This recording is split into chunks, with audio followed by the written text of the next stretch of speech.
Finally, the day has arrived when I don't have to see your face anymore. People who just eat without working should leave. You should be grateful for being allowed to freeload until now. Got it? I won't be coming back. Thanks for everything so far. I quickly packed my stuff and left my in-laws' place where I had been living for many years. As I left, my mother-in-law seemed very pleased. But only I know a certain sad truth. I'm Sarah, 32 years old, and I work from home. I've been married to Alan for 5 years. Our life was peaceful until the 4th year of marriage. Suddenly, my usually healthy father-in-law fell ill and needed care. That's when we started living with my in-laws. I wasn't thrilled about moving in so soon, but my husband is their only child, and there's no one else for them to rely on. We ended up taking care of my father-in-law. I considered quitting my job for his care, but luckily, based on my past performance, my company allowed me to keep working from home. The issues with my in-laws started right away. Yep, I dealt with the classic mother-in-law and daughter-in-law clash. Sarah, hurry up and handle the cooking and cleaning. How long are you going to be lazy and avoid your housework? Mother-in-law, I'm working right now. What are you talking about? You're always just clicking away on the computer. The truth is, you're just browsing the internet, not really working right. Thinking that using the computer means goofing off on the internet is so outdated. I have permission to work from home from my company. Amidst the household chores and taking care of my father-in-law, I've used my skills to bring my salary back to what it was before. After about 3 months of hard work, when I finally managed to match my previous salary, I felt a real sense of joy. The reason I worked so hard is that Alan's salary isn't enough to cover our expenses. I thought life would become easier, and I even considered saving money. However, things kept getting tougher, and it felt like my wallet was always losing its contents. Curious, I investigated where the money was going and discovered that Alan was spending a lot. I also found out that my mother-in-law was wasteful with money. Alan, being a people pleaser, often treated colleagues to lunch, and lately he was using our credit cards for drinking parties. No matter how much I earn, if Alan spends more, our finances will dwindle. Meanwhile, my mother-in-law juggled multiple expensive hobbies with friends, paying for lessons and socializing. I can't tolerate the fact that my husband and mother-in-law continue their wasteful spending while leaving all the housework and care for my father-in-law to me. I've ended up covering all our living expenses with my income, making saving money a distant dream. Anxious about this, I decided to talk to my husband and mother-in-law. Alan and mother-in-law, it looks like our spending has been quite high lately. If this continues, we'll run out of money. Can you both please try to cut back on your expenses? Alan and my mother-in-law didn't take my words well. I don't want to feel embarrassed. I can't appear stingy in front of my colleagues and subordinates. You get that right. They won't think poorly of you just because there are times when you don't foot the bill. You don't have to treat them every single time. You might not get it, but maintaining good relationships with your coworkers is crucial for smooth work. Treating your juniors to lunch is one thing, but what about those trips to the girls' bars? That has nothing to do with work, does it? It just seems like you're out for fun. How can you come home drunk and start talking about it, even when no one asks you? It implies that you find more enjoyment there than spending time with your family. I'm relieved that Mom understands and agrees. If I skip my classes, I'd just be stuck at home. I take classes with my friends to make the most of the limited time I have left in this world. But what a terrible daughter-in-law I must be.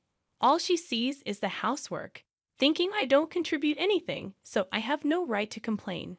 Seriously though, what's she thinking? A homemaker looking down on us as if from a high horse. Let me make it clear, I am working, earning a steady income, and contributing to this household. I'm also handling housework and taking care of my father-in-law.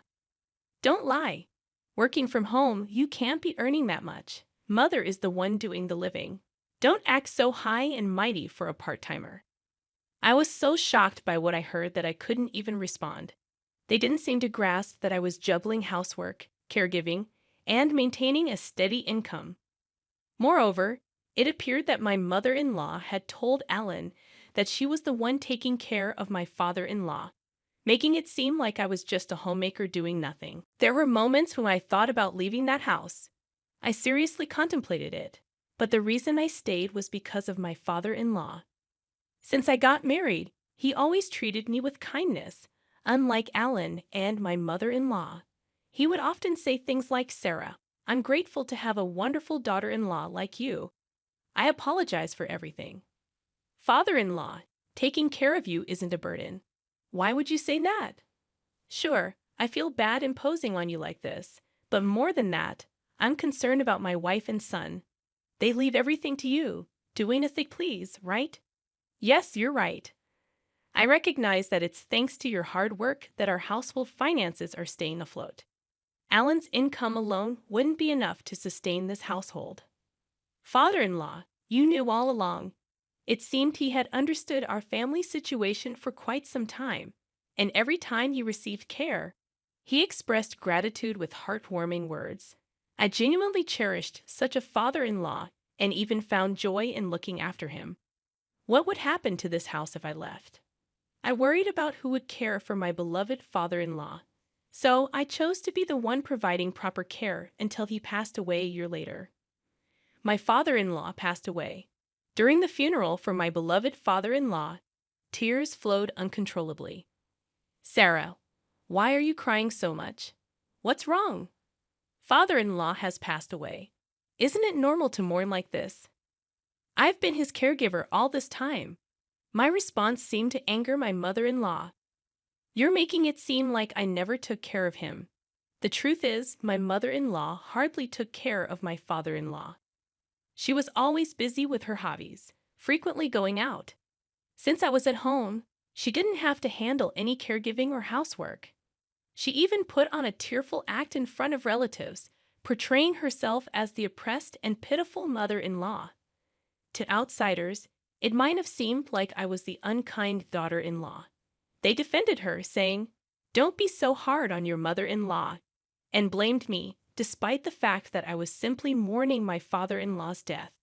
People who knew nothing criticized me, making me furious. I decided to distance myself from the relatives. That's when Ellen took notice and approached me with complaints. "You embarrassed Mom in front of everyone." "What are you talking about? That doesn't make any sense. I was only crying about father-in-law's death. Yet, your mom came over and told me it was strange for me to cry. Didn't you make it sound like she hadn't taken care of Dad at all?" "I never said such a thing.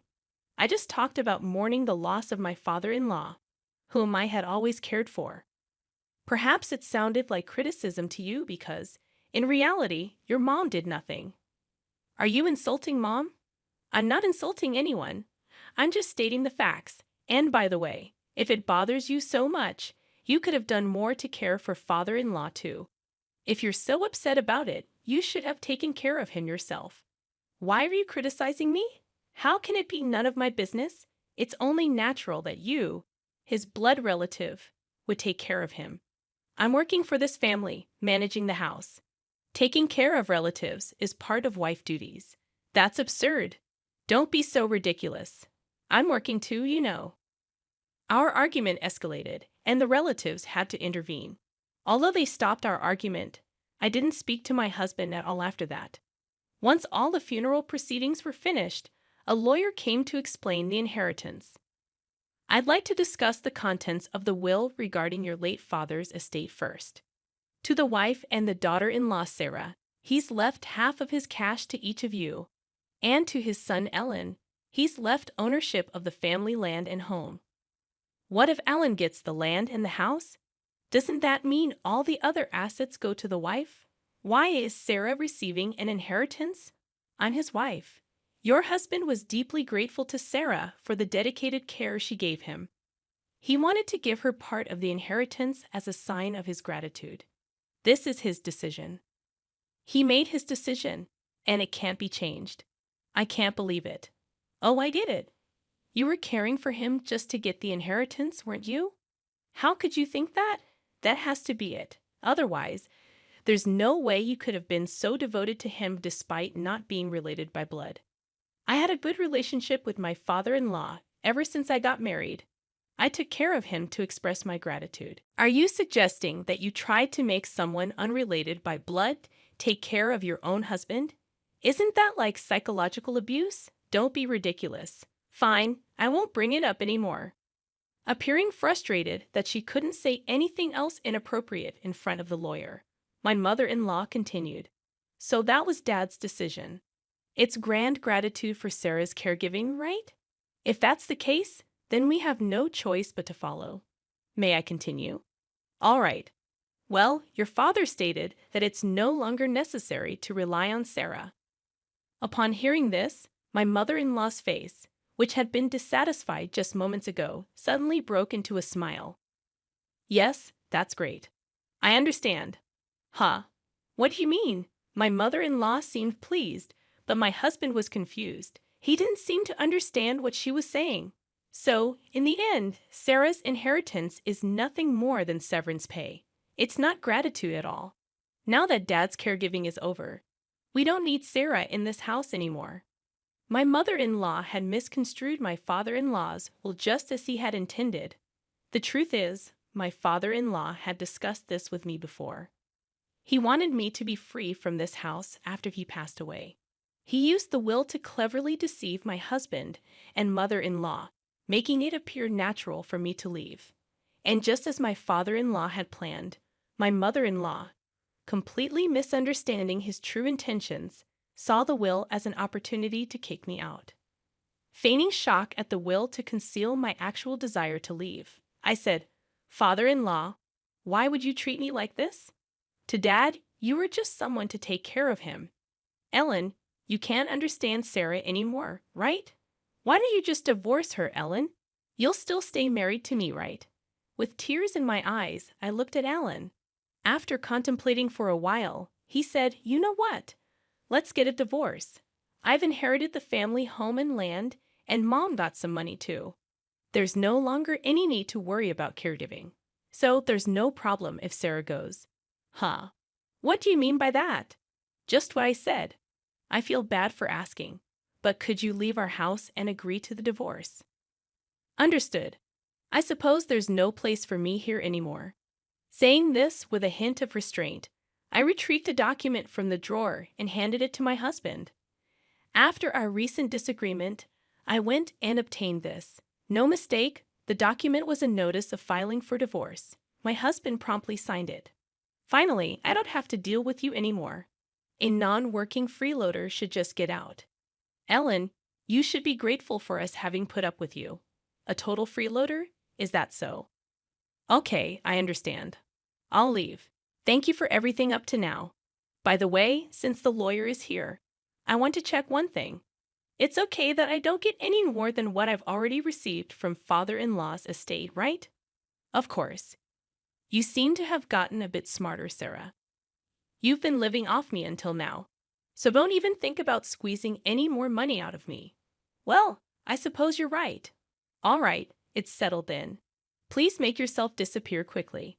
I promptly packed my things and left my in-laws' house. Watching me leave, my mother-in-law looked as pleased as could be. They had no idea what would happen to this house in the future. After leaving my in-laws' house, I immediately submitted the divorce notice to City Hall. And when I arrived at the apartment I had rented in advance, I couldn't help but shout out loud in the spacious room. Finally, I can be by myself. This is great. Overwhelmed with joy to be freed from such a challenging marriage, I was truly grateful to my father-in-law for devising the plan to help me escape my in-laws' home. Subsequently, I relished a comfortable life on my own. Having adapted to remote work during my time at my in-laws, I became adept at managing my time, and work proceeded seamlessly. Thanks to that, my income increased, and I enjoyed a content life without any disturbances. Until one day, my ex-husband Alan reached out to me. It's been a while. Why are you calling me? We're in a pinch, Sarah. Please help us. What kind of joke is this? Weren't you the ones who told me to disappear? My salary hasn't changed, but for some reason, we're running out of money. We can't live like this. Oh dear, that's a problem, isn't it? I decided to deliver the final blow. That's because you no longer have my income to support you. Huh? What do you mean? You still don't get it. Didn't you notice while living so lavishly that your salary alone was not enough? I had thought that we could live on my salary alone. But you're telling me that's not the case. Of course, you squandered your entire salary on yourself. We only got by because I was the one paying for our living expenses. Maybe it's about time you and your mother learned some financial responsibility as adults. So, how much were you making then? Let's see. At that time, I was making about $4,800 a month. Maybe that's more than me. That's right. You didn't know, did you? By the way, now I'm earning even more than that with no one to get in my way. Even through the phone, I could sense my husband's frustration clearly. Hey, Sarah, can't we start over? It was a mistake to let you go. I want to make things right again. Huh, it's obvious you're after my income. Are you stupid? That's not true. I still love you, Sarah. Don't be ridiculous. I never want to see your face again. By the way, what happened to the inheritance your mother received? With that amount, she should be living comfortably, right? That's the thing. It's about to run out. That's impossible. It was nearly $100,000, right? That's not an amount you can use up in just a few months. Mom and I spent it on a shopping spree, overseas trips, and half of it disappeared in the casino. A foolish mother breeds a foolish son. I have nothing more to say to you. Besides, I'm a stranger now, so I can't do anything for you, and I don't want to. Don't be so heartless. Help me. This has nothing to do with me. There's nothing more to talk about, so I'm hanging up. Don't call me again. Saying this, I ended the call on my end and promptly canceled the contract for the mobile phone I was using. What became of my ex-husband and mother-in-law afterward is none of my business, and I do not know. However, about a year after that call, I passed by my mother-in-law's house, and it had become an empty lot. They'd probably had to let go of the house due to financial reasons. Well, it's really none of my business. Anyway, as for me, with my newfound spare time, I started attending a wine class that had piqued my interest for some time. There, I met a man 2 years my senior who took me seriously, and after dating for a year and a half, we got married. He is the ace of a well-known company that many people are aware of, and despite his high salary, he is humble with a warm and wonderful character. He respects my career, and we enjoy a fulfilling married life filled with mutual respect. These days, I feel that maybe all this retribution was a gift from my father-in-law.